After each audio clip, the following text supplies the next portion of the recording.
How Rich People Think by Steve Siebold. Acknowledgements to Dawn and Deuce Siebold, my wife, muse, and best friend. Thanks for your ongoing support and encouragement during this project. You have always been my number one fan, and your endless enthusiasm for my work has inspired me for the last 26 years. To Brenda Robinson, my editor, for your patience and guidance with this book. To Sandra Larson, my graphic designer, I can always count on you. To Bruce Serbin, my publicist, for your dedication to helping us spread the mental toughness message worldwide. Introduction. This book isn't about money, it's about thinking. Each short chapter represents one of the lessons I have learned over the 26 years interviewing some of the richest people in the world. Every chapter compares the middle class and the world class. The terms reference the average person versus the world class thinker. The idea is to compare the way most people think about money in contrast to the rich. The differences are as extreme as they are numerous.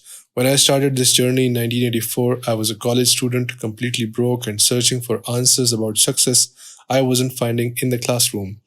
My discoveries along the way changed my life, and I wrote this book to give you the same opportunity. If you follow the beliefs, philosophies, and strategies of the rich and take action, you have a legitimate shot at becoming a millionaire. The secret is not in the mechanics of money, but in the level of thinking that generates it. Once you learn to embrace this, your earning potential is limitless. If you find yourself saying, not all rich people believe this or do that, you are right. I base these comparisons on what the majority of rich people shared with me. This also applies on what I say about the masses. I interviewed rich people because I wanted to be rich. What I discovered was to get rich, I had to learn to think like a rich person.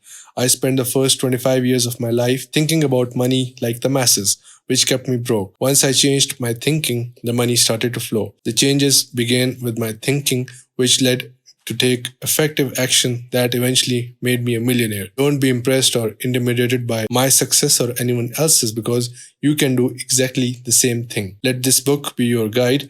I wish you the best of luck on your journey. Please let me know how you are progressing by visiting www.mentaltoughnessblog.com and sharing your story. All the best.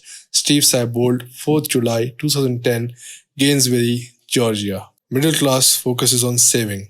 World class focuses on earning.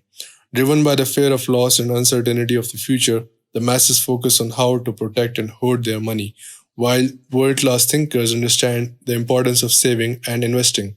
They direct their mental energy towards accumulating wealth through serving people and solving problems. When an economic correction occurs, the fear based saver suffers catastrophic losses that may take years to recover, while world class thinkers suffer similar losses. They quickly turn their attention to financial opportunities that present themselves in a society of suddenly terrified people. While the masses are selling for short-term survival, the great ones are buying for long-term success. One group is operating from fear, the other from abundance.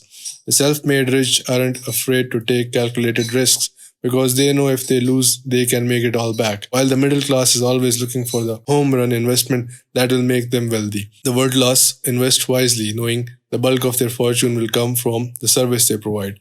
Most people are more concerned with the modest gains they accumulate from their savings and investments than they are with using their billion-dollar minds to create a fortune. Masses are so focused on clipping coupons and living frugally, they miss the major opportunities. Even in the midst of a cash flow crisis, the rich reject the nickel and dime thinking of the masses. They are the masters of focusing at their mental energy where it belongs, on the big money. How about you? Are you more focused on saving pennies or building an empire? Your current financial status will give you an idea of your past thinking. If you are rich, keep thinking the way you are thinking. If not, maybe it is a time for change. Money is power, and you ought to be reasonably ambitious to have it. Russell Cornwell. Rich Source, The Rich, A New Study of the Species by William Davis. Critical thinking question. Based on your past behavior and results, are you thinking big or small? Action step. Make a decision today to think bigger and maximize your money potential.